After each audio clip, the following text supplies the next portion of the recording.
सुयोग नगरात जय Balaji novelty plastic व crockery दुकान मालकाच्या घरी 4 लाख रुपये रोकड लंपास। याबाबत अधिकृत असे की वलवाडी वाडीवकर रस्त्यावरील सुयोग नगर येथील प्लॉट नंबर 13 येथे जय बालाजी नॉवेल्टी प्लास्टिक व कॉकरी दुकानचे मालक राधेश्याम सोनगिरे हे राहत असून ते रात्री 4 लाख रुपये घरी घेऊन आले असता त्यांनी कपाटात पैसे ठेवले। त्यानंतर सदर ते 1:30 वाजेनंतर रात्रीच्या सुमारास झोपले असताना चोरट्यांनी त्यांच्या ठेवलेल्या कपाटातील 4 लाख रुपये रोकड लंपास केले। तेथून चोरटे पसार झाले असून सदर कपाटात ठेवलेले 4 लाख रुपये जे गोल्ड लोन भरणा करण्यासाठी मालक राधेश्याम सोनगिरे यांनी ठेवलेले होते, परंतु चोरट्यांनी या ठिकाणी डल्ला मारत 4 लाख रुपये रोकड लंपास केले। तर सदर घटनेची माहिती मिळताच या ठिकाणी पोलीस प्रशासन दाखल झाले।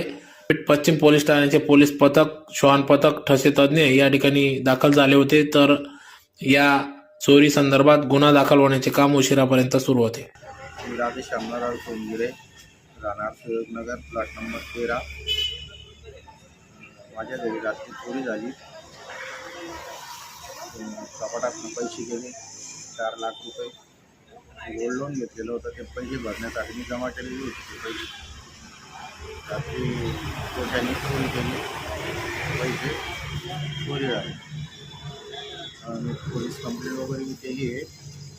पोलीस पथक बी आले होते, डॉग पथक आले होते।